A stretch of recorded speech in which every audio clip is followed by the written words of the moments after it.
আমার আলোচনার বিষয় মেয়েরা হস্তমৈথুন করলে কি কি ক্ষতি হয়। দেশের এবং প্রবাসের ভাই বোনদের প্রতি সালাম। আসসালামু আলাইকুম। আমি প্রভাষক ডাক্তার রিক্তা পারভিন, হোমিওপ্যাথি এবং আয়ুর্বেদিক চিকিৎসক। পুরুষ যেমন নিজেদের যৌন চাহিদা মেটানোর জন্য নিজের হস্ত দ্বারা মৈথুন করে বীর্যপাত করে, মেয়েরাও ঠিক তেমনি নিজের যৌন চাহিদা মেটানোর জন্য নিজের হস্ত দ্বারা মৈথুন করে বীর্যপাত ঘটিয়ে থাকে। পুরুষের যেমন হস্তমৈথুনের কারণে যৌন অক্ষমতা হয়, মেয়েদেরও হস্তমৈথুনের কারণে যৌন অক্ষমতা আসে। তো এই যৌন হস্তমৈথুন মেয়েরা যে বিয়ের আগেও করে থাকে, বিয়ের পরেও করে থাকে, মূলত পুরুষের মতোই। তো সবার ধারণা ছিল, এখনো অনেকে ধারণা করে যে হস্তমৈথুন শুধু ছেলেরা করে, না, মেয়েরা হস্তমৈথুন করে থাকে।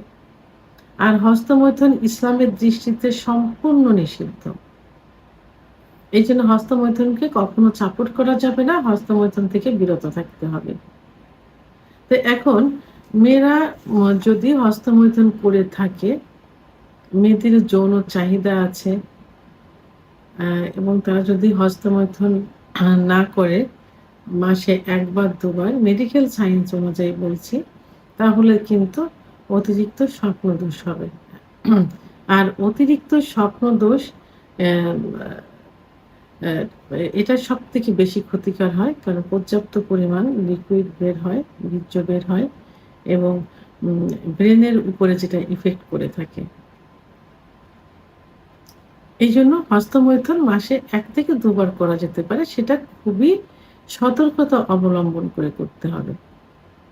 পুরুষেরও যেমন সতর্কতা অবলম্বন করতে হবে, মেয়েদেরও সতর্কতা অবলম্বন করতে হবে। বিশেষ করে হাতের নখগুলো যেন না থাকে, অর্থাৎ চারিগুলো কেটে ফেলতে হবে সুন্দর করে, কোথাও যেন আঘাত না লাগে। এবং যেটা দ্বারা হাতের বিকল্প যেটা দ্বারা করবে, সেটা যেন অত্যন্ত পরিষ্কার পরিচ্ছন্ন হয়, সেখানে যেন জীবাণু আক্রমণ করতে না পারে। এটা আসলে করা যাবেই না।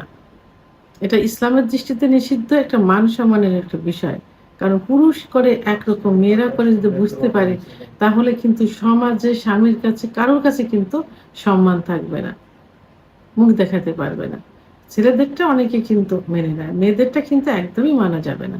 তারপরেও যদি করে থাকে, সেই ক্ষেত্রে আমি সতর্কতা বললাম। এখন অবিবাহিত মেয়ে যারা যৌন মিলন করে থাকে, হস্তমৈথুন করে থাকে, তাদের কি হয়? তাদের যে যোনিপথ, এই যোনিপথ কিন্তু লুজ হয়ে যায়। অনেক মেয়েরা কিন্তু এখন এই মানে অবিবাহিত মেয়ে 16, 17, 20 বছরের মেয়েরা কিন্তু চিকিৎসার জন্য আসে। কারণ তারা নিজেরাই স্বীকার করে যে আমরা অতিরিক্ত হস্তমৈথুন করে যোনিপথ একেবারে লুজ করে ফেলেছি। এখন গার্ডিয়ান বিয়ে দেবে, বিয়ে করতে গেলে আমরা বাসর ঘরে গিয়ে ধরা পড়ব। অর্থাৎ মেয়েদের যে সতীচ্ছেদ পর্দা থাকে, এই সতীচ্ছেদ পর্দা কি হয়ে যায়, অনেক সময় লুজ হয়ে যায়, অনেক সময় চিড়ে যায়। তো বিয়ের পরে কিন্তু ওইটা সেই ইটা থাকে না, কুমারিত্ব কিন্তু থাকে না। তাহলে এটা হস্তমৈথুনের কারণেই কিন্তু এটা হয়ে থাকে। এখন হস্তমৈথুন করতে গিয়ে দেখা গেল যে যোনিপথের যে ওয়াল থাকে, সেই ওয়ালে কোনো রকম আঘাত লাগলো, হাতের নখ দ্বারা বা চারি দ্বারা আঘাত লাগলো, যে কোনো আঘাত লাগলো, পর্যাপ্ত পরিমাণ রক্তক্ষরণ হবে। তো সেই রক্তক্ষরণে কিন্তু রক্ত শূন্যতা হয়ে যাবে, এদিকে খেয়াল রাখতে হবে। মহিলাদের যৌন উত্তেজনা উঠানোর জন্য যে প্রধান যে পয়েন্টটা থাকে, ক্লাইটোরিস, যেখানে অতিরিক্ত ঘর্ষণ দিলে, অর্থাৎ স্বামীর পুরুষাঙ্গ দ্বারা ঘর্ষণ দিলে কিন্তু যৌন উত্তেজনা আসে। সেই ক্লাইটোরিসে কিন্তু সেই যৌন উত্তেজনার যে অনুভূতিটা কিন্তু কমে যাবে। কি হবে? বিয়ের পরে যে এর প্রভাব পড়বে, তখন কিন্তু ওই সহবাসে গেলে সহবাসের ইচ্ছা থাকবে না, স্বামীর যৌন মিলন করার ইচ্ছা থাকবে না। ইচ্ছা না থাকলে তো অর্গাজম হবে না, অর্গাজম না হলে ওখান থেকে কামরাজ বের হবে না, ফলে যৌন মিলনে জ্বালাপোড়া অনুভব করবে, ব্যথা অনুভব করবে। তো ক্লাইটোরিসের এই অনুভূতি শক্তিটা নষ্ট হয়ে যায় হস্তমৈথুন করলে।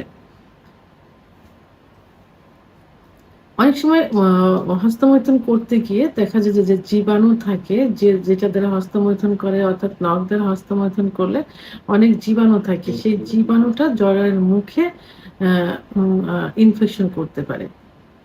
এর প্রভাবে কিন্তু জরায়ুর মুখে সার্ভিসাইটিস হবে, জরায়ুর ভিতরেও ইনফেকশন হবে। অনেক সময় ক্যান্সারও কিন্তু হয়ে যেতে পারে। এটা অনেক মহিলাদের ক্যান্সার হওয়ার পিছনে অনেক কারণ থাকে। আমরা কিন্তু অনেকে জানতে চাই না বা কেউ জানে না। এই যে হস্তমৈথুন এটা কিন্তু লুকায়িত থাকে। কেউ অনেকেরই ধারণা যে মেয়েরা হস্তমৈথুন করে না। কিন্তু জরায়ু ক্যান্সার হওয়ার পিছনে কিন্তু এই হস্তমৈথুন অনেকটা দায়ী থেকে থাকে। মেয়েরা হস্তমৈথুন করলে পরবর্তীতে বাচ্চা নিতে সমস্যা হবে। কারণ ডিম্বাণুটা সঠিকভাবে নির্গত হবে না বা তৈরি হবে না। কারণ হস্তমৈথুন করলে মাসিক ক্লিয়ার হবে না। কারণ ও তো ইনডাইরেক্ট ভাবে ভিতর থেকে আ আসছে না।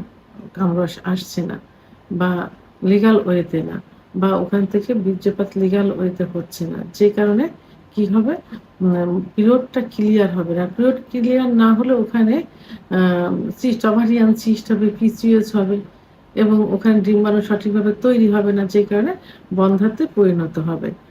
আর আ ও হস্তমৈথুন যদি মেয়েদের নেশায় পরিণত হয়ে যায়, ছেলেদের তো একরকম বাইরে থাকে, বন্ধুদের সঙ্গে থাকে, ভিতরে থাকে, একটা রুমের ভিতরে থাকে। আর মহিলারা কিন্তু সংসার করে। তো যদি হস্তমৈথুন নেশা হয়ে যায় তাহলে সংসারের প্রতি কোনো টান থাকে না। কখন স্বামী বাইরে যাবে, কখন শ্বশুর-শাশুড়ি যাবে কি বাবা-মা যাবে, কখন একা একটা সময় পাবো, এই সময়টা খুঁজতে থাকে। যে কারণে ফ্যামিলির সঙ্গে সম্পর্ক নষ্ট হয়। আবার স্বামীর সঙ্গেও সম্পর্ক নষ্ট হয়ে যায়। স্বামী ই আছে, স্বামীকে বাদ দিয়ে সে মৈথুন করে বীর্যপাত ঘটাচ্ছে। এতে স্বামীর সাথে সম্পর্কের অবনতি হবে এবং স্বামী বুঝতে পারলে সংসারে অশান্তি হবে। অনেক সময় কিন্তু ছাড়াছাড়ি হয়ে যায়। স্বামী যদি বুঝতে পারে যে তার ওয়াইফ হস্তমৈথুন করে থাকে। মহিলাদের তলপেটে ব্যথা অনুভব হবে। হস্তমৈথুন করার পরে যেহেতু বীর্যপাতটা কি ভিতরে কামরসটা ওইভাবে আসছে না। যেটা স্বামী-স্ত্রী সহবাস করলে হবে।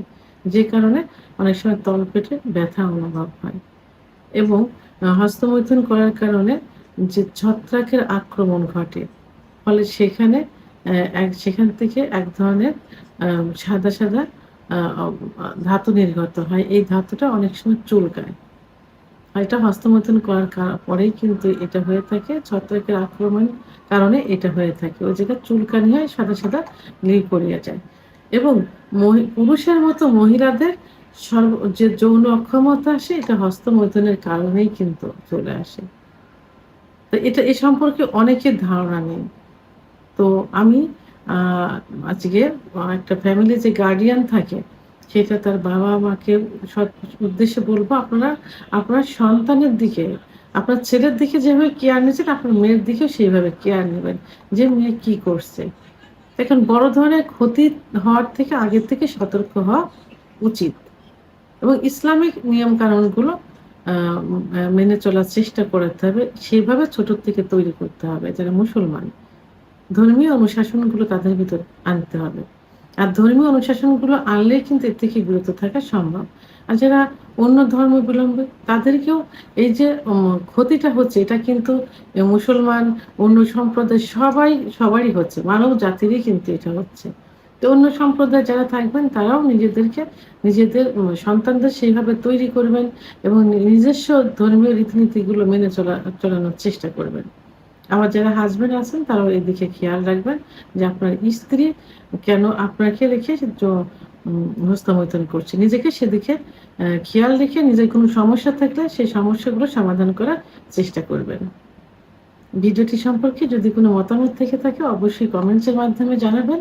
আর ভিডিওটি ভালো লাগলে লাইক, কমেন্ট, সাবস্ক্রাইব করে আমার সঙ্গে থাকুন। আল্লাহ হাফেজ।